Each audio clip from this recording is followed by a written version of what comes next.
ಧಣಿಗಳ ಬೆಳ್ಳಿ ಲೋಟ ಮುಂದುವರಿದ ಭಾಗ ಇದು. ಬರೆದವರು ಎಚ್ ನಾಗವೇಣಿಯವರು. ಈ ಧಣಿಗಳ ಬೆಳ್ಳಿ ಲೋಟ ಹಿಂದಿನ ಭಾಗದಲ್ಲಿ ಚಿನ್ನಮ್ಮ ಮತ್ತೆ ಕುದುಪ ಅವರ ಮಗ ಗುಡ್ಡ ಇವರ ಮೇಲೆ ಬಂದಿರುವಂತಹ ಒಂದು ಅಪವಾದ ಹೇಗೆ ಬಂತು ಅನ್ನೋದ್ರ ಕುರಿತಾಗಿ ವಿಚಾರವನ್ನ ಮಾಡಿದ್ವಿ. ಶಾಂಭವಿ ಹೊಳೆಯ ದಡದಲ್ಲಿ ಕೂತು ದಣಿಗಳ ಮುಸರೆ ಪಾತ್ರಗಳನ್ನು ತಿಕ್ಕುವ ಕಾಯಕ ಚಿನ್ನಮ್ಮನದಾದರೆ ದಣಿಗಳ ತೋಟದ ಕೆಲಸವನ್ನು ಮಾಡುವಂಥದ್ದು ಕುದುಪನ ಕಾರ್ಯ. ಮಗ ಗುಡ್ಡ ತಿಕ್ಕಿರುವ ಪಾತ್ರೆಯ ಜೊತೆಯಲ್ಲಿ ಅದನ್ನು ನೀರು ಹಾಕಿ ತೊಳೆಯುವಂತಹ ಕಾರ್ಯ, ಆ ಪಾತ್ರೆಯ ಜೊತೆಯಲ್ಲಿಯೇ ಮರಿಮೀನುಗಳ ಜೊತೆ ಒಡನಾಟ. ಶಾಂಭವಿ ನದಿ ಮಳೆಗಾಲದ ಬಂತಂದ್ರೆ ತುಂಬಿ ಹರಿತಾ ಇರ್ತದೆ, ಒಡಲು ತೀರಾ ಪ್ರಕ್ಷುಬ್ಧವಾದಂತಹ ವಾತಾವರಣ. ಅತ್ತ ಕಡೆ ಮುಸರೆ ಪಾತ್ರೆಗಳನ್ನು ತೊಳಿತಾ ಚಿನ್ನಮ್ಮ ಆ ಹೊಳೆಯ ಗುಣವಾಚನದಲ್ಲಿ ತೊಡಗಿರ್ತಾಳೆ. ಕಾರಣ ಇಷ್ಟೇ, ಆ ಕುಟುಂಬದ ಮೇಲೆ ಬಹುದೊಡ್ಡದಾದಂಥ ಒಂದು ಅಪವಾದವನ್ನು ಇದೇ ಶಾಂಭವಿ ಹೊಳೆ ಹೊರಿಸಿದೆ. ಹಾಗಾಗಿ ಚಿನ್ನಮ್ಮ ಮತ್ತು ಕುದುಪರ ಉಗ್ರವಾದಂಥ ಕೋಪಕ್ಕೆ ತುತ್ತಾಗಬೇಕಾಗಿತ್ತು. ತುಂಬಿ ಹರಿತಾ ಇರುವಂತಹ ಹೊಳೆ ವೆಂಕಪ್ಪಯ್ಯನವರ ಧಣಿಗಳಾದಂಥ ವೆಂಕಪ್ಪಯ್ಯನವರ ತೋಟದ ತುಂಬೆಲ್ಲ ಆವರಿಸಿಕೊಡ್ತಾ ಇತ್ತು. ಮಳೆಗಾಲ ಪ್ರಾರಂಭ ಆಯಿತು ಅಂತಾದರೆ, ಬೇಸಿಗೆ ಬಂತು ಅಂತಾದರೆ ನೀರೆಲ್ಲ ಬತ್ತಿದ ಮೇಲೆ ಒಂದಷ್ಟು ಅತಿಕ್ರಮಿಸಿಕೊಂಡು ಅಲ್ಲಿ ತನಗೆ ಬೇಕಾದಷ್ಟು ಎತ್ತರಕ್ಕೆ ವರ್ಷದಿಂದ ವರ್ಷಕ್ಕೆ ಎತ್ತರವನ್ನು ಏರಿಸ್ತಾ ಧರೆಯನ್ನು ಕಟ್ಟುವುದು ಅವರ ಪದ್ಧತಿ. ಇತ್ತ ಗುಡ್ಡ ಮುಸರೆ ಪಾತ್ರೆಗಳನ್ನು ತೊಳಿತಾ ಹಿಂದಿನ ಕಾಲದ ಕಥೆಗಳನ್ನು ಹರಿಕಥಾ ಕಾಲಕ್ಷೇಪ ನಡೆದಾಗ ಹಿಂದಿನ ದಿವಸ ಆ ಕಾಲಕ್ಷೇಪದಲ್ಲಿ ಹರಿದಾಸರು ಹೇಳಿರುವಂತಹ ಉಪಕಥೆಗಳನ್ನು ಜ್ಞಾಪಕ ಮಾಡಿಕೊಳ್ತಾ ತನ್ನಷ್ಟೊತ್ತಿಗೆ ತಾನು ಆ ನೀರಿನ ಜೊತೆಯಲ್ಲಿ ಆಟವಾಡ್ತಾ ಇದ್ದ. ಕಾಲಡಿಯ ಮಣ್ಣು ಕುಸಿದು ಬಿಡ್ತು, ಹೊಳೆಗೆ ಜಾರಿದ ಪಾತ್ರೆಗಳ ಸಮೇತವಾಗಿ. ಅದನ್ನು ಎತ್ತಲಿಕ್ಕಾಗದೇನೆ ಓಡೋಡಿ ಒಂದು ಕುದುಪನ ಬಳಿಯಲ್ಲಿ ಹೇಳ್ತಾನೆ. ಕುದುಪ ನೀರಿಗಿಳಿದು ಹೊಳೆಗೆ ಧುಮುಕಿ ಕೈಗೆ ಸಿಕ್ಕಷ್ಟು ಪಾತ್ರೆಗಳನ್ನೆಲ್ಲ ಎತ್ಕೊಂಡು ಬರ್ತಾನೆ. ಎಷ್ಟಿತ್ತು ಪಾತ್ರೆ ಅನ್ನೋದ್ರ ಬಗ್ಗೆ ಗೊತ್ತಿಲ್ಲ ಅವನಿಗೆ. ಹಾಗಾಗಿ ಏನು ಹೇಳಬೇಕು, ಹೇಗೆ ಹೇಳಬೇಕು ಅನ್ನೋದ್ರ ಕುರಿತಾಗಿಯೂ ಕೂಡ ಗೊತ್ತಿಲ್ಲ. ಒಂದು ವೇಳೆ ಧಣಿಗಳಿಗೆ ಗೊತ್ತಾದರೆ ಏನಾಗಬಹುದು ಅನ್ನುವಂಥ ಪರಿಜ್ಞಾನ ಕುದುಪನಿಗಿತ್ತು. ಹಾಗಾಗಿ ಅವನು ಏನು ಮಾಡಿದರೂ ಕೂಡ ಗುರುತಾಗ್ತಾನೆ ಇರಲಿಲ್ಲ. ಆದರೆ ಗುಡ್ಡ ಮಾತ್ರ ತಾನ್ಯಾಕೆ ಮತ್ತೊಮ್ಮೆ ಈಜಬಾರದು, ತಾನ್ಯಾಕೆ ಮತ್ತೊಮ್ಮೆ ಹುಡುಕಬಾರದು ಅಂತೇಳಿ ಪ್ರಯತ್ನದ ಯೋಚನೆಯಲ್ಲಿಯೇ ತೊಡಗಿಕೊಂಡಿದ್ದ. ಇಲ್ಲಿಯವರೆಗೆ ನಾವು ನೋಡ್ಕೊಂಡು ಬಂದಿದ್ವಿ. ಮುಂದಿನ ಭಾಗವನ್ನು ಈಗ ಮುಂದುವರಿಸ್ಕೊಂಡು ಹೋಗೋಣ.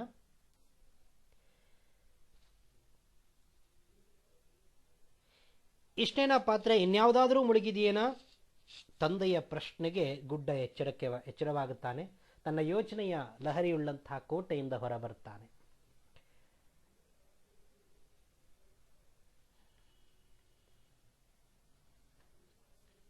ಗುಡ್ಡನಿಗೆ ಇನ್ಯಾವ ಪಾತ್ರೆಗಳು ನೆನಪಿಗೆ ಬರುತ್ತಿಲ್ಲ.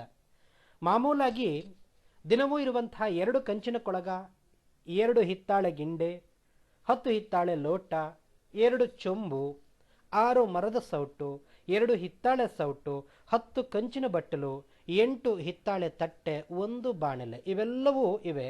ಮತ್ಯಾವುದೂ ಕಾಣಿಸುತ್ತಿಲ್ಲ. ಮಗ ಗುಡ್ಡನಿಗೂ ತಿಳಿಯುತ್ತಿಲ್ಲ, ಅಪ್ಪನಿಗೂ ಅಷ್ಟೇ. ಅಪ್ಪ ಮಗನನ್ನ ಅದೆಷ್ಟು ಕಾಡಿದ್ರು ಬೇಡಿದ್ರು ಬಾಲಕ ಗುಡ್ಡನಿಗೆ ಉತ್ತರಿಸಲಿಕ್ಕೆ ಕಿವಿ ಬಾಯಿ ಏನು ತೋಚ್ತಾ ಇಲ್ಲ.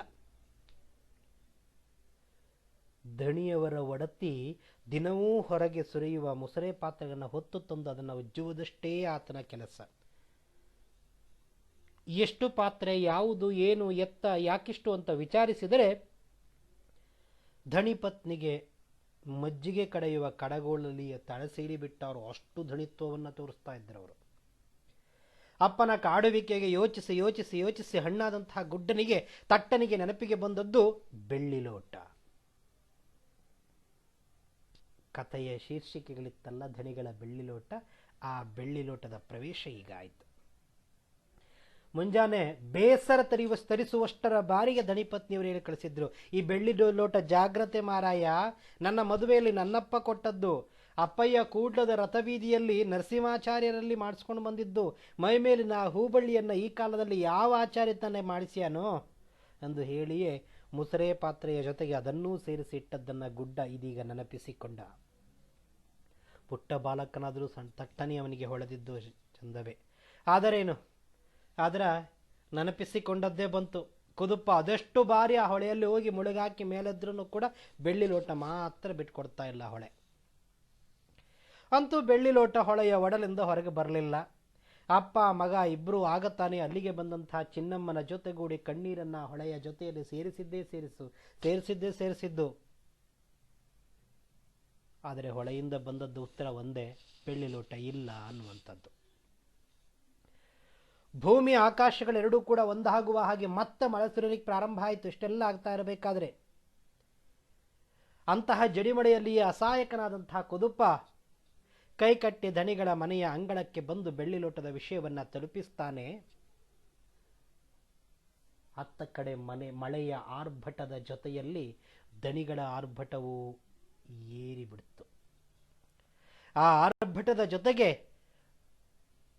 ಕುದುಪನ ಕುಟುಂಬವೇ ಬೆಳ್ಳಿ ಲೋಟವನ್ನ ಲಪಟಾಯಿಸಿದ್ದು ಎನ್ನುವಂಥ ಅಪವಾದವು ಬೀಸಿ ಬಂದು ಕುದುಪ ದಣಿಗಳ ಕೈಕಾಲು ಹಿಡಿದ್ರು. ನಡೆದ ನಿಜಸ್ಥಿತಿ ವಿವರಿಸಿದ್ರು. ಅವರು ಒಪ್ಪಲಿಕ್ಲಿಲ್ಲ. ಯಾಕೆ? ಒಕ್ಕಲ ಮಕ್ಕಳನ್ನ ಎಂದಾದರೂ ನಂಬಿದ್ದುಂಟೆ?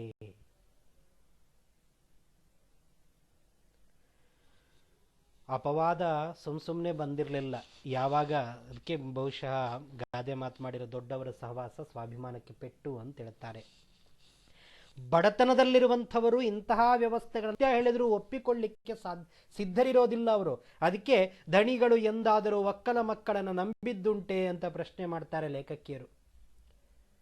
ಆಪಾದನೆಯನ್ನು ಕೂಡ ಹೊರಿಸ್ತಾರೆ. ಇದೆಲ್ಲ ಸಾಕು ಮಾರಾಯ, ಯಾವತ್ತೂ ನಮ್ಮ ಮುಸರೆ ಪಾತ್ರೆಗಳನ್ನ ನುಂಗದ ಹೊಳೆ ಇವತ್ತು ನನ್ನಪ್ಪ ಮದುವೆಯಲ್ಲಿ ಕೊಟ್ಟ ಬೆಳ್ಳಿ ಲೋಟವನ್ನು ನುಂಗಿತೇನ? ಒಳಮನೆಯಲ್ಲಿರುವಂತಹ ಬಾಗಿಲಿನ ಅಂಚಿಗೆ ನಿಂತುಕೊಂಡು ದಣಿಪತ್ನಿಯವರು ಹೇಳಿದಾಗ ಕುದುಪನ ಬಾಯಿ ಅಲ್ಲಿಗೆ ಕಟ್ಟಿ ಹೋಯ್ತು. ಏನು ಹೇಳಬೇಕು ಅಂತ ಗೊತ್ತಾಗಲೇ ಇಲ್ಲ. ಕುಟುಂಬದ ಮೇಲೆ ಬಂದಿರುವಂಥ ಅಪವಾದ ಮಾತ್ರ ಹಾಗೆಯೇ ಉಳಿತು. ಸತ್ಯವನ್ನು ಒಪ್ಪಿಕೊಳ್ಳುವಂಥ ಸಿದ್ಧತೆಗೆ ಹೋಗಲಿಲ್ಲ.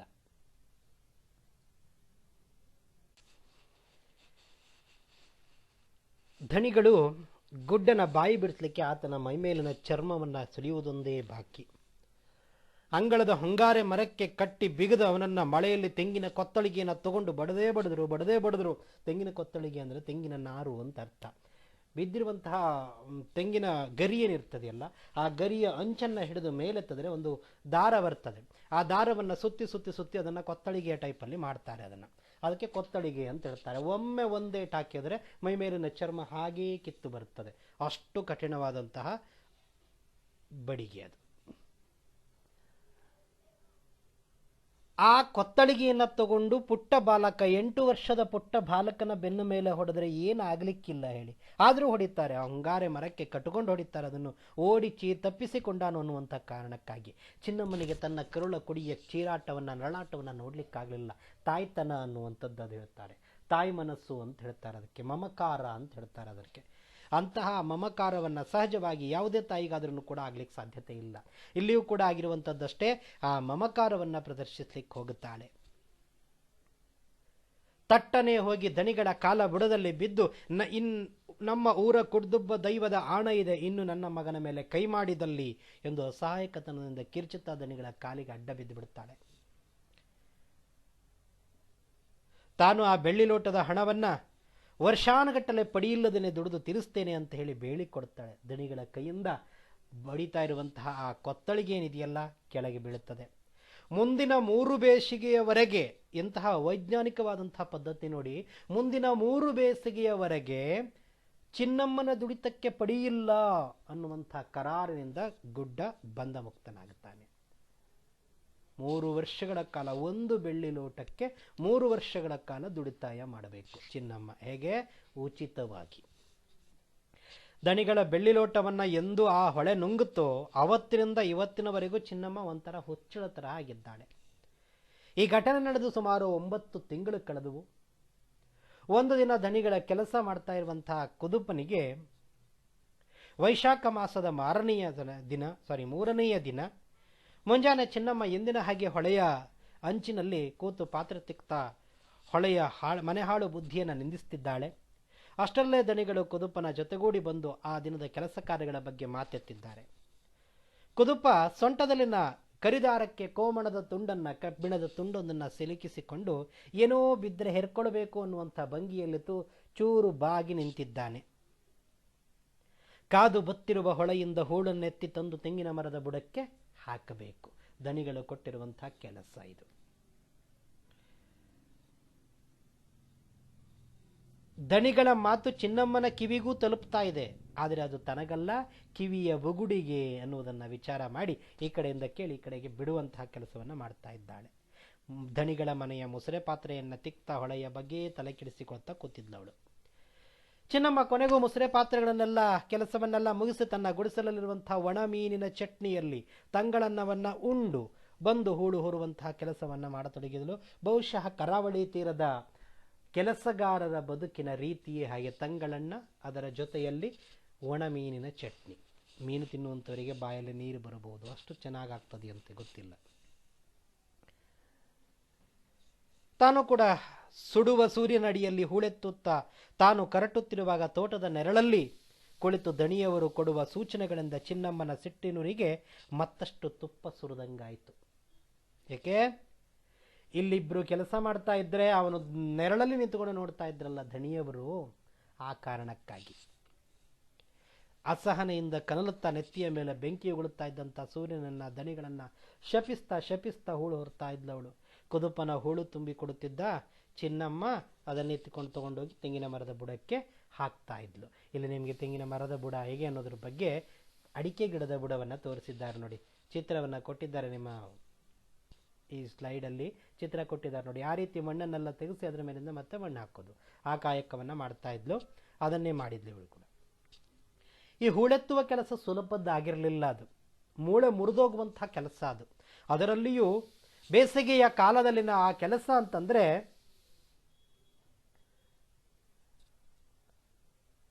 ಒಂದರೆಗಳಿಗೆ ಯೋಚನೆಯನ್ನ ಮಾಡಿ, ಮೇಲುಗಡೆ ಇರುವಂತಹ ಸೂರ್ಯನ ಬಿಸಿಲಿನ ಶಾಖ ಬೇರೆ, ಕೆಳಗಡೆ ಕಾದು ಬತ್ತಿರುವಂತಹ ಹೂಳು ಬೇರೆ, ಎರಡೂ ಕೂಡ ತೆಗೆದು ಒಂದೊಂದು ಗುದ್ದಲಿಯನ್ನ ತೆಗೆದು ಬುಟ್ಟಿಗೆ ತುಂಬುವ ಸಂದರ್ಭದಲ್ಲಿ ಕೈ, ರಟ್ಟೆ, ಮೈಯ ಶಕ್ತಿ ಎಲ್ಲವೂ ಕೂಡ ಬೇಕಾಗ್ತದೆ. ಅಂತಹ ಒಂದು ಕಠಿಣವಾದಂತಹ ಕೆಲಸ ಅದು. ಸ್ವಲ್ಪ ಆಯಾಸ ಆಯಿತು ಅಂತ ಕುಂತ್ರೆ ಕೂರ್ಲಿಕ್ಕಿಲ್ಲ. ನೆರಳಲ್ಲಿ ಕುಳಿತಿದ್ದಂಥ ಅವನಿಗೆ ಬಹುಶಃ ಆ ದಣಿಗಳಿಗೆ ಅಲ್ಲಿ ನೆರಳಲ್ಲಿ ಕೂತೇ ಅವರಿಗೆ ಸುಸ್ತಾಗಿರಬೇಕು. ಹಾಗೆ ಕೂತ್ಕೊಂಡಿರುವಂಥದ್ದನ್ನು ಬೈತಿದ್ದಾನಲ್ಲಿ. ನನಗೆ ಪಡಿಯಕ್ಕಿ ಕೊಡಬೇಕಾದ್ರೆ ಕಮ್ಮಿ ಆದರೆ ಸಾಲೋದಿಲ್ಲ, ಈಗ ಕೆಲಸ ಮಾಡುವಂತಂದ್ರೆ ಕೂತ್ಕೊಳ್ತೀಯಾ ಅಂತೇಳಿ. ಯಾಕೆ ಸ್ವಾಮಿ, ಅವರು ಮನುಷ್ಯರಲ್ವಾ? ಅವರು ಕೂಡ ಮನುಷ್ಯರೇ ತಾನೆ, ಅವರಿಗೂ ಕೂಡ ಆಯಾಸವಾಗ್ತದೆ ಅಲ್ಲ. ದುಡಿತಾಯ ಮಾಡುವವರು ಅಂತೇಳಿ ಕನಿಷ್ಠ ಅಲ್ಲ, ಶ್ರೀಮಂತರು ಅಂಥೇಳಿ ನಿಕೃಷ್ಟವೂ ಅಲ್ಲ. ಒಂದು ವಿಚಾರ ಮಾಡಿ, ಶ್ರೀಮಂತರು ನಾವು ಹಾಕುವಂಥ ಯಾರು ದುಡಿತಾಯವನ್ನು ಮಾಡ್ತಾರಲ್ಲ, ಆ ದುಡಿತಾಯ ಮಾಡುವವರ ಭಿಕ್ಷೆಯಿಂದ ಬದುಕುವುದು. ದುಡಿತಾಯ ಮಾಡಿದ್ದಕ್ಕೆ ಪ್ರಾಮಾಣಿಕವಾಗಿ ಬೇಡಿ ತಿಂತಾರೆ ಕೆಲಸ ಮಾಡುವವರು, ಕೆಲಸಗಾರರು. ಚಿನ್ನಮ್ಮನಿಗಂತೂ ಈ ಪಡಿಯಿಲ್ಲದ ದುಡಿತಾಯದ ಬಗ್ಗೆ ಇನ್ನಿಲ್ಲದ ಅಸಮಾಧಾನ ಇದೆ. ಮತ್ತೊಂದೆಡೆ ಕಠಿಣ ಶ್ರಮದ ದುಡಿತಕ್ಕೂ ಬೆವರಿಗೂ ಪ್ರತಿಫಲ ಇಲ್ಲ. ಚಿನ್ನಮ್ಮ ತನ್ನ ಬಾರದ ಒಡಲಲ್ಲಿ ಕಣ್ಣೀರನ್ನ ಜಿನುಗಿಸಿಕೊಂಡು ಮೆದುಗೊಳಿಸಿಕೊಳ್ತಾ ಇದ್ದಾಳೆ. ಕುದುಪ ದಣಿಯವರ ಸಿಡುಕು ಬೈಗಳಿಗೆ ಹೆದರ್ಕೊಂಡು ಮತ್ತೆ ಪುನಃ ಮೈಯಲ್ಲಿರುವಂಥ ಶಕ್ತಿಯನ್ನೆಲ್ಲ ಒಟ್ಟುಗೂಡಿಸಿ ಹೂಳು ತುಂಬುತ್ತಾ ಇದ್ದಾರೆ. ಬಿಸಿಲಿನ ಝಳಕ್ಕೆ ಇನ್ನೇನು ಅಕ್ಷರಶಃ ಕುಸಿದೇ ಬಿಡಿ ಅನ್ನುವಂಥ ಹಂತಕ್ಕಾಗಿದ್ದಾನೆ. ಹಾಗೇಗೋ ಮಾಡಿ ಅಂತೂ ಬುಟ್ಟಿಗೆ ಹೂಳು ತುಂಬುತ್ತಾ ಬುಟ್ಟಿ ತುಂಬ ತೊಡಗ್ತು. ಇನ್ನೇನು ಬುಟ್ಟಿ ಎತ್ತಿ ಚಿನ್ನಮ್ಮನ ತಲೆಗೆ ಇರಿಸಬೇಕನ್ನೋಷ್ಟರಲ್ಲಿ ಅವನು ನೋಡ್ತಾನೆ. ನೋಡಿದ್ದಂಗಾಗಿ ಹೋದ.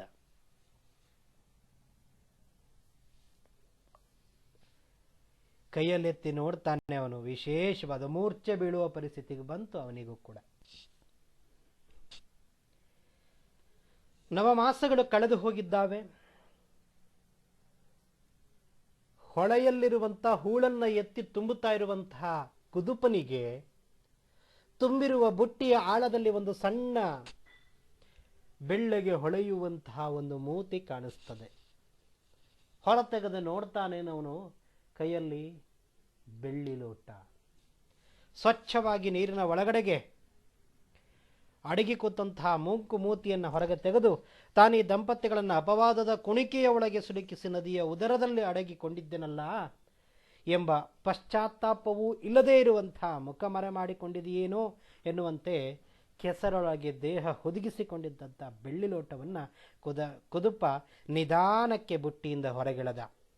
ಇನ್ನು ಸೂತಕ ಕಳೆಯದೇ ಇರುವಂಥ ಹಸಿ ಮಗುವನ್ನು ಮೀಸುವ ರೀತಿಯಲ್ಲಿ ನಿಧಾನಕ್ಕೆ ಹೊಳೆಯ ಆ ಕೊಳಕು ನೀರಲ್ಲೇ ತೊಳಿತಾನೆ. ಆ ಲೋಟದಿಂದ ತಾನೆಷ್ಟು ಅಪಮಾನವನ್ನ ಮಾತುಗಳನ್ನು, ಅವಮಾನದ ಮಾತುಗಳನ್ನು ದಣಿಪತ್ನಿಯವರ ಕೊಳಕು ಬಾಯಲ್ಲಿ ಕೇಳಿಬಿಟ್ಟೆ ಎಂದು ಕುದುಪ ಅಲ್ಲಿಯೇ ನಿಧಾನಕ್ಕೆ ಹನಿಗಣ್ಣಾದ ಅಂದರೆ ನಿಧಾನಕ್ಕೆ ಕಣ್ಣೀರು ಬರಲಿಕ್ಕೆ ಪ್ರಾರಂಭ ಆಯಿತು. ಆ ಲೋಟ ತೊಳೆದ ಹೊಳೆಯ ಹೊಳೆಗೂ ಹೂಳಿಗೂ ಅವಿತ್ತು ತನ್ನ ಬಣ್ಣ ಗಾಂಭೀರ್ಯವನ್ನ ಕಳೆದುಕೊಂಡಂತಿದ್ದ ಬೆಳ್ಳಿ ಲೋಟ ಈಗ ಕುದುಪನಿಂದಾಗಿ ಜೀವ ಬಂದಂತಾಯಿತು. ತೋಟದ ನೆರಳಲ್ಲಿ ಕುಳಿತು ಮಕ್ಕಳ ಬೆವರ ಧಾರೆಯನ್ನೇ ದಿಟ್ಟಿಸ್ತಾ ಇರುವಂತಹ ದಣಿ ಬೆಳ್ಳಿ ಲೋಟವನ್ನ ಗಮನಿಸಿದ್ರು. ಆ ದಣಿಗಳನ್ನ ಬೆಳ್ಳಿ ಲೋಟ ಗಮನಿಸ್ತು, ಆದರೆ ದಣಿಗೆ ಗೊತ್ತಾಗಲಿಲ್ಲ. ಅವರು ಚಿನ್ನಮ್ಮನ ಹಣೆಯಿಂದ ಕುಂಕುಮದೊಂದಿಗೆ ಕೆಳಗೆ ಇಳ್ತಾ ಇರುವಂತಹ ಬೆವರಿನ ದಾರಿಯನ್ನೇ ಕಾಯ್ತಾ ಇದ್ರು. ಯಾಕೆ? ನಾನು ಗಂಗಾಳ ಪಗಾರ ಕೊಡ್ತೀನಿ, ಬೆಳ್ಳಿ ಲೋಟಕ್ಕೆ ಪಡಿ ಇಲ್ಲದೇನೆ ದುಡಿಬೇಕು, ದುಡಿತಾಯ ಮಾಡ್ತಾನೆ ಇರಬೇಕು, ಇಲ್ಲದ್ರೆ ದಣಿತ್ವ ಹಾಳಾಗಿ ಹೋಗುತ್ತದೆ. ಎಂಥ ದುರಂತ ಸ್ವಾಮಿ ಆ ದಣಿಗಳವ್ರದ್ದು. ಇವರು ದುಡಿದ್ರೆ ಅವರಿಗೆ ಹೊಟ್ಟೆಗೆ ಹಿಟ್ಟು, ಇಲ್ಲದೆ ಹೋದ್ರೆ ಅವರಿಗೆ ಎಂಥ ಹೊಟ್ಟೆಗೆ ಹಿಟ್ಟಿರ್ತದೆ. ಅವರು ಉಪವಾಸ ಬೀಳುವುದೇ, ಭಿಕ್ಷೆ ಬೇಡಿದ್ರೆ ಯಾರು ಕೊಡ್ಲಿಕ್ಕಿಲ್ಲ, ಭಿಕ್ಷೆ ಬೇಡಲಿಕ್ಕೂ ಬರ್ಲಿಕ್ಕಿಲ್ಲ ಅವರಿಗೆ. ದುಡಿತಾಯ ಮಾಡುವವರೇನಿದ್ರು ಕೂಡ ಆಳು ಮಕ್ಕಳೇ, ನೆನಪಿಟ್ಟುಕೊಳ್ಳಿ, ದಣಿಗಳಲ್ಲ. ದಣಿಗಳು ಯಾವತ್ತಿದ್ರೂ ಬಿಳಿಯ ಅನ್ನವನ್ನು ನೋಡಿದ್ದಾರೆ ಹೊರತು ಕೆಂಪು ಭತ್ತವನ್ನು ನೋಡಿದವರಲ್ಲ ಅವರು, ಯಾವತ್ತೂ ಕೂಡ ನೋಡಿದವರಲ್ಲ ಅವರು. ಇಲ್ಲಿಯೂ ಕೂಡ ಅದೇ ರೀತಿ ಮಾಡ್ತಾ ಇದ್ದಾರೆ ದಣಿಗಳು ಕೂಡ. ಕುದುಪ ಹೂಳು ತುಂಬಿದ ಬುಟ್ಟಿಯನ್ನೆತ್ತಿ ಚಿನ್ನಮ್ಮನ ತಲೆಗೇರಿಸದೆ ನೀರೊಳಗೆ ನಿಂತು ಏನೋ ಮಸರತ್ತು ಮಾಡ್ತಾ ಇದ್ದಾನೆ ಅಂತ ಅಂದುಕೊಳ್ತಾರೆ. ಸ್ವಲ್ಪ ಸಿಟ್ಟಾದರೂ ಆದರೆ ಏನೋ ಒಂದು ರೀತಿ ಹೊಸತಿದೆ ಇದು ಅಂತೇಳಿ ಮತ್ತೆ ಕಣ್ಣು ಕಿರಿದುಗೊಳಿಸಿ ದೂರದಿಂದಲೇ ನೋಡ್ತಾ ಇದ್ದಾರೆ. ಕುದುಪ ಯಾವುದೋ ಒಂದು ಕುಲಗೆಟ್ಟಿರುವಂತಹ ಲೋಟವನ್ನು ತೆಗೆದು ನೀರಿನೊಳಗದ್ದಿ ತೊಳಿತಾ ಇದ್ದಾನೆ ಇವನು. ಮಣಗಟ್ಟಲೆ ತನ್ನದೇ ಕೊಳಗಟ್ಟಿರುವಂತಹ ಮಣಗಟ್ಟಲೆ ಅಂದರೆ ದಪ್ಪನೆಯ ಅಂತೇಳಿ, ಬೇಕಾದಷ್ಟು ಅಂತೇಳಿ, ಅಷ್ಟು ಕೊಳಗಟ್ಟಿರುವಂತಹ ಎಲೆವಸ್ತ್ರದಲ್ಲಿ ಹೆಗಲ ಮೇಲೆ ಹಾಕ್ಕೊಳ್ತೀವಲ್ಲ, ಆ ಟಾವೆಲ್ನಿಂದ ಚೆನ್ನಾಗಿ ಒರೆಸಿ ಚಿನ್ನಮ್ಮನ ಕೈಗೆ ಅದೇನೋ ಕೊಡ್ತಾ ಇದ್ದಾನೆ. ಮೌನವಾಗಿಯೇ ನೋಡ್ತಾ ಇದ್ರು ಅವರು ಕೂಡ. ಮಾನಗೆಟ್ಟ ಈ ಹುಚ್ಚು ಹೊಳೆ ಯಾವುದೋ ಮಳೆಗಾಲದಲ್ಲಿ ಯಾರ್ದೋ ಮನೆ ಮಠ ಮುಳುಗಿಸಿ ತಂದಿರುವಂತಹ ಲೋಟವನ್ನ ಇವನು ತೆಗೆದು ತೊಳಿತಾ ಇದ್ದ. ದಣಿಗಳು ಯೋಚಿಸಿದ್ರು, ಆ ಹಾಳು ಲೋಟದ ಜಗತ್ತಲ್ಲೇ ಮುಳುಗಿ ಹೋದ ಗಂಡ ಹೆಂಡಿನ ಚಲನವಲನಗಳನ್ನು ತಮ್ಮ ಕಿರಿದಾದಂತಹ ಕಣ್ಣಿನಿಂದ ಇನ್ನಷ್ಟು ಗಮನಿಸಿ ನೋಡ್ತಾ ಇದ್ದಾರೆ. ನಿಧಾನಕ್ಕೆ ಕೂತಲಿಂದ ಎದ್ದು ಬರುತ್ತಾರೆ. ಸದ್ದಿಲ್ಲದೆ ಬಂದಂತಹ ದಣಿಗಳ ನೆರಳಲ್ಲಿಯೇ ನಿಂತು ತನ್ನೆದುರು ನಡೆದಂಥ ಈ ವ್ಯವಹಾರಗಳನ್ನೆಲ್ಲ ಗಮನಿಸ್ತಾರೆ. ಎದೆಯ ಬಡಿತದ ಲಯ ತಪ್ಪಲಿಕ್ಕೆ ಪ್ರಾರಂಭ ಆಯಿತು ಅವರಿಗೆ.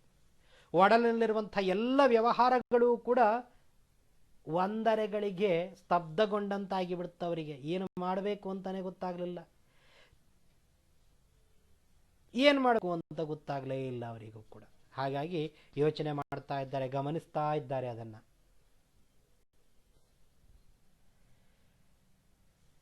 ಚಿನ್ನಮ್ಮ ತನ್ನ ಕೈಯಲ್ಲಿದ್ದ ಬೆಳ್ಳಿ ಲೋಟವನ್ನು ತಿರುಗಿಸ್ತಾ ಇದ್ರೆ ಅವರನ್ನೇ ಆಕೆ ತಿರುಗಿಸ್ತಾ ಇದ್ದಾರೇನೋ ಅಂತ ಭಾಸವಾಗಿ ಬಿಡುತ್ತು. ಹೌದು, ಕಂಠದಲ್ಲಿ ಬಳ್ಳಿ ಬಿಟ್ಟ ಬೆಳ್ಳಿ ಲೋಟ ಅದೇ ಧಣಿಯವರಿಗೆ ನಿಧಾನವಾಗಿ ತನ್ನ ಪರಿಚಯವನ್ನು ಮಾಡಿಸ್ಲಿಕ್ಕೆ ಕೊಡ್ಲಿಕ್ಕೆ ಪ್ರಾರಂಭ ಮಾಡಿತು. ಅದೇ ಬೆಳ್ಳಿ ಲೋಟ, ಅದರ ಕಂಠ 7 ಹೆಸರುಗಳ ದೊಡ್ಡ ಹೂವಿನ ತರಹ ಇದೆ. ದಣಿಗಳಿಗೆ ಪೂರ್ಣ ಪರಿಚಯ ಆಯಿತು. ಎಷ್ಟಂದ್ರೂ ಕಳೆದ 40 ವಸಂತಗಳಿಂದ ಈ ಬೆಳ್ಳಿ ಲೋಟ ದಣಿಗಳ ಒಡನಾಟದಲ್ಲಿರಲಿಲ್ಲವೇ? ದಣಿಗಳ ದಾಂಪತ್ಯ ಜೀವನದ ಎಲ್ಲ ಸಂದರ್ಭಗಳಲ್ಲಿಯೂ ಕೂಡ, ಎಲ್ಲ ಪ್ರಮುಖ ಹಂತಗಳಲ್ಲಿಯೂ ಕೂಡ ಅದು ಮೂಕ ಸಾಕ್ಷಿಯಾಗಿತ್ತು. ಆ ಕಾರಣಕ್ಕಾಗಿ ಅವರಿಗೆ ಅದರ ಬಹಳ ಬೇಗ ಪರಿಚಯ ಆಗಿಬಿಡ್ತು. ದಣಿಗಳು ಆ ಬೆಳ್ಳಿ ಲೋಟವನ್ನು ದಿಟ್ಟಿಸ್ತಾ ಇದ್ರು, ನೋಡ್ತಾ ಇದ್ರು. ಚಿನ್ನಮ್ಮಳು ಲೋಟವನ್ನು ಹಾಗೆ ತಿರುಗಿಸಿ ನೋಡ್ತಾ ಅದನ್ನು ಪರಿಚಯವನ್ನು ಮಾಡಿಕೊಂಡ್ಳು. ಆಕೆಯು ಆ ಬೆಳ್ಳಿ ಲೋಟವನ್ನು ಅದಷ್ಟು ಬಾರಿ ನೊರೆಕಾಯಿಯಿಂದ ಮೇಯಿಸಿಲ್ಲ. ಹೇಳಿ, ನೊರೆಕಾಯಿ ಅಂದರೆ ನಮ್ಮ ಕಡೆಗೆ ಒಂದು ರೀತಿಯಲ್ಲಿ ಅಟ್ಟಲ್ಕಾಯಿ ಅಂತ ಸಿಗುತ್ತದೆ, ಅದನ್ನು ಹಾಕಿ ಉಜ್ಜಿದ್ರೆ ನೊರೆ ಬರುತ್ತದೆ. ಅದನ್ನು ಹಾಕಿ ಪಾತ್ರೆ ತೊಳಿತಾ ಇದ್ರು ಹಳೆಯ ಕಾಲದಲ್ಲಿ. ಆ ಪಾತ್ರೆ ತೊಳೆಯುವ ಔಷಧದಿಂದ ಆ ಪಾತ್ರೆ ತೊಳೆಯುವಂಥ ಕಾಯಿಯಿಂದ ಎಷ್ಟು ಬಾರಿ ಕಾಯಿಸಿಲ್ಲ. ಹಾಗೆಲ್ಲ ಅದನ್ನು ಸ್ವಚ್ಛವಾಗಿ ತೊಳಿತಾ ಇರಬೇಕಾದರೆ ಅದರ ಮೈಮೇಲಿರುವಂತಹ ಬಿಟ್ಟಿರುವಂಥ ಬೆಳ್ಳಿಯ ಚಂದವನ್ನು ಧಣಿಪತ್ನಿಯವರೇ ಎಷ್ಟು ಬಾರಿ ಹೊಗಳಿಲ್ಲ. ಹೇಳಿ, ಅವರ ಬಳಿಯಲ್ಲಿ ಹೋಗಿ ಎಷ್ಟು ಬಾರಿ. ಹೌದು, ಅದೇ ಕಂಠದಲ್ಲೆಲ್ಲ ಬಳ್ಳಿ ಬಿಟ್ಟಂಥ ಚಂದದ ಲೋಟ ಅದು. ಚಿನ್ನಮ್ಮನಿಗೆ ಆ ಲೋಟವನ್ನು ಅದೆಷ್ಟು ನೋಡಿದ್ರೂ ಸಾಲೋದೇ ಇಲ್ಲ. ಮತ್ತೆ ಮತ್ತೆ ನೋಡ್ತಾ ಇದ್ಲು. ದಣಿಗಳಿಗೆ ಕಾಣುವ ಹಾಗೆ ಎತ್ತರಿಸಿ ಎತ್ತರಿಸಿ ನೋಡಿಯೇ ನೋಡ್ತಾಳೆ, ನೋಡಿಯೇ ನೋಡ್ತಾಳೆ. ಎಷ್ಟಂದ್ರೂ ಅವರಿಗೆ ಅರ್ಥ ಆಗದೆ ಹೋದೀತ. ಕುದುಪ ಚಿನ್ನಮ್ಮ ಗುಡ್ಡರ ಮೇಲೆ ಕಳ್ಳತನದ ಆಪಾದನೆ ಹೊರಿಸಿದ್ದಂತಹ ತಮ್ಮ ಅತಿಯಾದಂತಹ ಕ್ರೂರವಾದಂತಹ ಅವಮಾನವೀಯವಾದಂತಹ ವರ್ತನೆಯನ್ನು ನಡೆದು ಅವರಿಗೂ ಕೂಡ ದಣಿಗಳಿಗೂ ಕೂಡ ಅರ್ಥ ಆಗಿರಬೇಕು. ಹಾಗಾಗಿ ಮುಖದ ಮೇಲೆಲ್ಲ ಬೆವರು ಬರಲಿಕ್ಕೆ ಪ್ರಾರಂಭ ಆಗಿರಬೇಕು ಅವರಿಗೆ. ಹೀಗೆ ಹೋದ್ರೆ ಅವರು ಬಹುಶಃ ಬೆಳ್ಳಿ ಲೋಟ ಮಣ್ಣಿನಲ್ಲಿ ದೊರೆತಾಗ ಕುದುಪನಿಗೆ ಅತ್ಯಂತ ಸಂತೋಷವಾಗುತ್ತದೆ. ಯಾಕೆ? ಬೆಳ್ಳಿ ಲೋಟವನ್ನೇ ಕುದುಪನೂ ಕೂಡ ಗಮನಿಸ್ತಾ ಇದ್ದ. ಆತನಿಗಂತೂ ಲೋಟದ ಈ ದರ್ಶನ ಆದ ತಕ್ಷಣ ಬಿಸಿಲಿನಿಂದ ಜೀವ ಕಳೆದುಕೊಳ್ತಾ ಇರುವಂತಹ ಅವನಿಗೆ ಇನ್ನೊಂದಷ್ಟು ಹುಮ್ಮಸ್ಸು ಬಂದ ಹಾಗಾಗಿತ್ತು. ಇನ್ನೇನು ನೀರಿಲ್ಲದೆ ಸಾಯ್ತಾ ಸಾಯ್ತಾ ಇದ್ದೇವೆ ಅಂತಹ ಪರಿಸ್ಥಿತಿಯಲ್ಲಿದ್ದಾಗ ಒಂದು ಹನಿ ನೀರು ಸಿಕ್ಕಿದ್ರೆ ಸಾಯುವ ಜೀವ ಮತ್ತೆ ಬದುಕಿಕೊಳ್ಳಬಹುದಲ್ಲ. ಹಾಗಿತ್ತವನ ಪರಿಸ್ಥಿತಿ. ಇಡೀ ದೇಹಕ್ಕೆ ಕೆಲಸ ಮಾಡಿ ಸುಸ್ತಾದ್ರೂ ಕೂಡ ಹೊಸ ಚೈತನ್ಯ ಬಂದಿದೆ. ಯಾಕೆ? 9 ತಿಂಗಳ ಅವಮಾನಕ್ಕೆ ಕೊನೆಯಾಗಬಹುದು, 9 ತಿಂಗಳದಂತಹ ಅಪಮಾನಕ್ಕೆ ಕೊನೆಯಾಗಬಹುದು. ಇವತ್ತು ಬಹುಶಃ ತಾವೇನೂ ಮಾಡಿಲ್ಲ ಅನ್ನುವಂಥ ಸ್ವಾಭಿಮಾನಕ್ಕೆ ಇನ್ನೊಂದು ಗರಿ ಮೂಡಬಹುದು. ಆ ಸ್ವಾಭಿಮಾನವನ್ನು ದಣಿಗಳು ಒಪ್ಪಿಕೊಳ್ಳಿಲ್ವಲ್ಲ, ಅದು ಬೇಸರವಿತ್ತು. ಎಷ್ಟು ಬೇಗ ಚಿನ್ನಮ್ಮ ತನ್ನ ಕೈಗೆ ಆ ಲೋಟವನ್ನು ಕೊಡ್ತಾಳೆ ಅಂಥೇಳಿ ಕಾಯ್ತಾ ಇದ್ದ. ಮೇಲ್ಗಡೆ ಸೂರ್ಯ ಇನ್ನಷ್ಟು ಬೇಕಾದಷ್ಟು ಸುರಿದುಕೊಳ್ಳಬೇಕಾದ್ರೆ ಅದರಿಂದ ಏನೂ ಸಮಸ್ಯೆ ಆಗೋದಿಲ್ಲ, ಬೇಕಾದಷ್ಟು ಉರಿತಾನೆ ಇರಲಿ, ನನಗೇನೂ ಆಗೋದಿಲ್ಲ ಅನ್ನುವಂಥ ಉಡಾಪೆ ಆತನಲ್ಲಿ ಬೆಳಕೊಂಡು ಬಿಡ್ತು. ಯಾವಾಗ ಚಿನ್ನಮ್ಮ ಬೆಳ್ಳಿ ಲೋಟವನ್ನು ತನ್ನ ಕೈಗೆ ಕೊಡ್ತಾಳೆ, ತಾನು ದಣಿಗಳ ಪ್ರೀತಿಗೆ ಒಪ್ಪಿಸ್ತೀನಿ ಅನ್ನುವಂಥದ್ರಲ್ಲಿ ಕಾತರನಾಗಿ ಬಿಟ್ಟ. ಚಿನ್ನಮ್ಮನಿಂದ ತನ್ನ ಕೈಗೆ ಕೊಡುವಂಥದ್ರಲ್ಲಿಯೇ ಕಾಯ್ತಾ ಇದ್ದಾನೆ. ಕುಟುಂಬದ ಮೇಲೆ ಕಳ್ಳತನದ ಕಿರೀಟವನ್ನು ಹೊರಿಸಿದಂತಹ ಈ ಲೋಟದ ಮೇಲೆ ಚಿನ್ನಮ್ಮನಿಗೆ ಮಾತ್ರ ವಿಪರೀತವಾದಂತಹ ಕೋಪ ಬರ್ತದೆ. ಏನು ಮಾಡಬೇಕು ಅಂತ ಅರ್ಥವೇ ಆಗಲಿಲ್ಲ. 9 ತಿಂಗಳವರೆಗೆ ದುಡಿತಾಯ ಮಾಡಿ ಬೆವರಿನ ಹನಿಯನ್ನು ಸುರಿಸಿ ಸಂಪಾದಿಸಿದ್ರೂ ಕೂಡ ಸಂಪಾದನೆ ಒಂದಿನಿತೂ ಇಲ್ಲ ಅವಳ ಬಳಿಯಲ್ಲಿ. ಹಾಗಾಗಿ ಅವಳಿಗೆ ಎಲ್ಲಿಲ್ಲದ ಕೋಪ. ಏನು ಮಾಡಬೇಕು ಅಂತಾನೆ ಅರ್ಥ ಆಗಿರಲಿಲ್ಲ ಅವಳಿಗೆ. ಆದರೆ ಈಗ ಆ ಬೆಳ್ಳಿ ಲೋಟವನ್ನು ನೋಡಿದ ತಕ್ಷಣ ತನ್ನನ್ನು ಈ ಕಷ್ಟಕ್ಕೆ ದೂಡಿದಂತಹ ಈ ಬೆಳ್ಳಿ ಲೋಟಕ್ಕೆ ಕುರಿತಾಗಿ ವಿಪರೀತವಾದಂತಹ ಸಿಟ್ಟು ಚಿನ್ನಮ್ಮನಿಗೆ ಬರಲಿಕ್ಕೆ ಪ್ರಾರಂಭ ಆಯಿತು. ಆತ ಕಡೆಗೆ ಕುದುಪನಿಗೆ ಹಾಗೆ ಕಾಯ್ತಾ ಇರುವಂತಹ ಆತನಿಗೆ ಪ್ರತಿ ಕ್ಷಣವೂ ಕೂಡ ಅತ್ಯಂತ ದೀರ್ಘವಾಗಿ ಯೋಚನೆ ಬರಲಿಕ್ಕಾಗ್ತು. ಕ್ಷಣ ಕ್ಷಣಕ್ಕೂ ಆತನಿಗೆ ಚಡಪಡಿಕೆಯಾಗುತ್ತಾ ಇದೆ. ಚಿನ್ನಮ್ಮನಿಗೆ ಅದರ ಬಗ್ಗೆ ಲಕ್ಷ್ಯ ಇಲ್ಲ. ಲೋಟದ ಚಂದವನ್ನು ಆಕೆ ಮತ್ತೆ ಮತ್ತೆ ತಿರುಗಿಸಿ ನೋಡ್ತಾ ಇದ್ದಾಳೆ. ಆಕೆಯ ಒಡಲಲ್ಲಿ ಅದೆಷ್ಟೋ ಭಾವನೆಗಳು ಸುತ್ತಾಕ್ತಾ ಇದ್ರೂ ಕೂಡ, ಗಿರಿಕಿ ಹೊಡಿತಾ ಇದ್ರೂ ಕೂಡ, ಇದೇ ಲೋಟ ಅಲ್ಲವೇ ತನ್ನ ಬೆವರಿನ ಬೆಲೆ ಕಳೆದದ್ದು ಅವಳಲ್ಲಿಯೇ ಪ್ರಶ್ನಿಸಿಕೊಳ್ತಾ ಇದ್ದಾಳೆ. ಇದೇ ಲೋಟ ಅಲ್ಲವೇ ಕಳ್ಳತನದ ಕಿರೀಟವನ್ನು ತನ್ನ ಮುರುಕಲು ಗುಡಿಸಲಿನ ಚಾವಣಿಗೆ ಜೋಡಿಸಿದ್ದು ಅಂತೇಳಿ ವಿಚಾರ ಮಾಡ್ತಾಳೆ. ವಿಚಾರ ಮಾಡಿ, ಲೋಟ ಬೆಳ್ಳಿಯದಾದ್ರೇನು, ಗುಣ ಮಣ್ಣಿಗಿಂತಲೂ ಕೀಳು ಎಂದಳು ಆಕೆ ಯೋಚಿಸ್ತಾಳೆ. ಈ ಲೋಟದಿಂದಾಗಿ ಅಲ್ವೇ ತನ್ನ ಕುಟುಂಬ ಇದುವರೆಗೆ ಅನುಭವಿಸಿದ ನೋವು, ಉಂಡ ಅವಮಾನ, ಪಟ್ಟ ಪರಿತಾಪಗಳೆಲ್ಲ ಚಿನ್ನಮ್ಮನ ಚಿತ್ತದಿಂದ ಮುಂಚೂಣಿಗೆ ಬಂದು ಆಕೆಯ ಯೋಚನಾಶಕ್ತಿ, ವಿವೇಚನಾ ಶಕ್ತಿಯನ್ನೇ ಕ್ಷಣಕಾಲ ಕಸಿದುಕೊಂಡು ಬಿಡುತ್ತದೆ. ಎಂತಹ ಸಾಹಿತ್ಯವನ್ನು ಬಳಕೆಯನ್ನು ಮಾಡಿದ್ದಾರೆ ನೋಡಿ ಅವರಿಗೆ. ಅವರಲ್ಲಿ ಬೆಳ್ಳಿಯದ್ದಾದರೇನಂತೆ ಬುದ್ಧಿ ಮೂರ್ಖಾಸನದ್ದು, ಪಟ್ಟದ ಮೇಲಿನ ಕತ್ತಿಗೆ ಚಟ್ಟದ ಮೇಲಿರುವವನ ಮೇಲೆ ದಿಟ್ಟಿ ಎಂದಿಗೂ ಸಲ್ಲ. ಹೌದು ಸ್ವಾಮಿ, ಅಧಿಕಾರ ನಡೆಸುವಂಥವರಿಗೆ ಸತ್ತ ಹೆಣದ ಮೇಲೆ ಕತ್ತಿ ಎತ್ತುವಂತಹ ದೌರ್ಭಾಗ್ಯ ಯಾಕೆ ಬರಬೇಕು? ಸತ್ತವನ ಮೇಲೆ ಶಸ್ತ್ರವನ್ನು ಹಿಡಿದರೆ ಅವ ವೀರನೇ ಅಲ್ಲ ಅನ್ನುವಂತಹ ಪರಿಸ್ಥಿತಿ. ಹಾಗೆ ಕೇಳ್ತಾ ಇದ್ದಾರೆ, ಜಾತಿಯ ಹಾವಿಗೆ ಯಾಕೆ ಎರೆಹುಳದಂತೆ ಕೆಸರು ಕೆದಕುವ ಕೆಲಸ ಅಂತ ಪ್ರಶ್ನೆ ಮಾಡ್ತಾರೆ. ಈ ಬೆಳ್ಳಿ ಲೋಟದಿಂದ ತಾನು ಅನುಭವಿಸಿರುವಂಥ ನೋವು, ಅವಮಾನ, ಪರಿತಾಪ ಎಲ್ಲವೂ ಚಿತ್ತದಿಂದ ಒಂದೇ ಸಲ ಮೇಲೆದ್ದು ಬಂದುಬಿಡುತ್ತದೆ. ಯೋಚನಾ ಶಕ್ತಿಯನ್ನು, ಅವಳ ಸಾಮರ್ಥ್ಯವನ್ನು ಕ್ಷಣಕಾಲ ಕಸಿದುಕೊಳ್ಳಿ. ಒಡಲ ಪಿತ್ತ ಒಂದು ಸಲ ಕೆಣಕಿ ಬಿಡುತ್ತದೆ ಅವಳಿಗೆ. ಸಂಕಟ ಉಂಡಂತಹ ಜೀವಕ್ಕೆ ಏನನಿಸ್ತೋ ಏನೋ ಗೊತ್ತಿಲ್ಲ. 1 ಹೆಜ್ಜೆ ಮುಂದಿಡುತ್ತಾಳೆ. 10 ಹೆಜ್ಜೆ ಮುಂದಿಟ್ಟು 11ನೇ ಹೆಜ್ಜೆ ಅಂತೆ ಹೋಗಿ ನಿಂತುಕೊಳ್ತಾನೆ. ನಿಂತವಳೆ ಏನು ಯೋಚಿಸ್ತಾಳೋ ಏನೋ ಗೊತ್ತಿಲ್ಲ. ದೂರದಲ್ಲಿ ಪೂರ್ವಾಭಿಮುಖವಾಗಿರುವಂತಹ ಹೊಳೆಯ ಆಳವಾದಂಥ ಮಡುವಿನ ಅತ್ತ ಆ ಬೆಳ್ಳಿ ಲೋಟವನ್ನು ಎಸೆದೇ ಬಿಡುತ್ತಾಳೆ. ಬಹುಶಃ ಅವಳ ಮನಸ್ಸಿನಲ್ಲಿ ಹೀಗಿದ್ದಿರಬಹುದು. ಅವಮಾನವನ್ನು ಅನುಭವಿಸಿ ಆಗಿದೆ, ಅಪಮಾನವನ್ನು ಪಡೆದುಕೊಂಡಾಗಿದೆ, ಶಿಕ್ಷೆಯನ್ನೂ ಪಡೆದುಕೊಂಡಾಗಿದೆ. ಇನ್ಯಾಕೆ ಆ ಅಪವಾದ ನಮ್ಮ ಮೇಲೆ ಬಂದು ಹಾಗೆ ಉಳಿಬೇಕು? ಕದ್ದಿಲ್ಲದೆ ಹೋದ್ರೂ ಕೂಡ ಆ ಬೆಳ್ಳಿ ಲೋಟಿಗೆ ಸಿಗಬಾರದು. ಸ್ವಾಭಿಮಾನಕ್ಕೆ ಪೆಟ್ಟು ಬಿದ್ದರೆ ಎಂತಹ ವ್ಯಕ್ತಿಯಾದನ್ನು ಕೂಡ ಸಿಡಿದು ನಿಲ್ತಾನೆ ಅನ್ನೋದಕ್ಕೆ ಇದೇ ಕಾರಣ. ಯಾವಾಗ ಶೋಷಿತರ ಸ್ವಾಭಿಮಾನಕ್ಕೆ ಧಕ್ಕೆ ಬಂದರೆ ಹೇಗೆ ಪ್ರತಿರೋಧವನ್ನು ವ್ಯಕ್ತವಾಗ್ತವೆ ಅನ್ನೋದು ಇದರಲ್ಲಿ ಚಿತ್ರಿತವಾಗ್ತಾ ಇದೆ. ಒಂದರೆ ಕ್ಷಣ ಯೋಚನೆಯನ್ನು ಮಾಡದೇನೆ ದೂರದಲ್ಲಿರುವಂತಹ ಆಳವಾದಂತಹ ಮಡುವಿನ ಕಡೆಗೆ ಎಸೆದು ಬಿಡುತ್ತಾಳೆ ಚಿನ್ನಮ್ಮ ಬೆಳ್ಳಿ ಲೋಟವನ್ನು. ದೂರದ ಆಳವಾದಂತಹ ಮಡುವಿನ ಕಡೆಗೆ ಎಸೆದಿರುವಂತಹ ಬೆಳ್ಳಿ ಲೋಟ, ಕಂಠದಲ್ಲಿ ಬಳ್ಳಿ ಹೊತ್ತಂತಹ ಬೆಳ್ಳಿ ಲೋಟ ತೋಟದ ಅಂಚಿನ ನೆರಳಲ್ಲಿ ನಿಂತು ತನ್ನನ್ನೇ ನೋಡ್ತಾ ಇರುವಂತಹ ದಣಿಯವರ ಮೋರಯ್ಯ ಮುಖದ ತುಂಬ ಅನೇಕವಾದಂತಹ ಪ್ರಶ್ನೆಗಳನ್ನು ಗಮನಿಸ್ತಾ ನೀರಿನ ಆಳದಲ್ಲಿ ಮುಳುಗಿ ಹೋಯಿತು. ಚಿನ್ನಮ್ಮ ಒಂದು ಸಲ ಆ ಹೊಳೆಯ ನೀರಿನಲ್ಲಿ ಸಂಪೂರ್ಣ ಮುಳುಗಿ ಮೇಲೆಳುತ್ತಾಳೆ. ಯಾಕೆ? ಎಲ್ಲಿಯವರೆಗೆ ತನ್ನ ಮೇಲೆ ಬಂದಿರುವಂತಹ ಸುಳ್ಳು ಆಪಾದನೆಗಳೆಲ್ಲ ಇಲ್ಲಿಗೆ ಪರಿಸಮಾಪ್ತಿಯಾಯಿತು. ಯಾರು ಆಪಾದನೆಯನ್ನು ಹೊರಿಸಿದ್ರೋ ಆ ಆಪಾದನೆಯನ್ನು ಹೊರಿಸಿದಂಥವರ ಕಣ್ಣೆದುರಲ್ಲಿ ಆಪಾದನೆಯಿಂದ ಮುಕ್ತವಾಯಿತು. ಹಾಗಾಗಿ ಯೋಚನೆ ಮಾಡಲೇ ಇಲ್ಲ. ಹೊಳೆಯ ಆಳದ ನೀರಿನಲ್ಲಿ ಒಮ್ಮೆ ಮುಳುಗಿ ಹಾಕಿ ಮೇಲೆದ್ದು ಪೂರ್ಣವಾಗಿ ಪರಿಶುದ್ಧವಾಗಿ ಮತ್ತೆ ಮೇಲೆದ್ದು ಬರ್ತಾಳೆ. ನೆರಳಲ್ಲಿರುವಂತಹ ದಣಿಗಳು ತಮ್ಮ ಹೆಗಲ ಮೇಲಿರುವಂತಹ ವಲ್ಲಿಯಿಂದ ಮುಖವನ್ನು ಒರೆಸ್ಕೊಳ್ತಾರೆ. ಬಹುಶಃ ಅವರಿಗೂ ಅರ್ಥ ಆಗಿರಬೇಕು, ಈ ಸಂಕಟ ನೋವುಗಳಿಗೆಲ್ಲ ತಾನು ಕಾರಣನಾದೆ. ಆ ಸಂಕಟಗಳಿಗೆಲ್ಲ ಮೌನ ಉತ್ತರ ಕೊಡುತ್ತು, ಕಾಲ ಉತ್ತರ ಕೊಡುತ್ತು.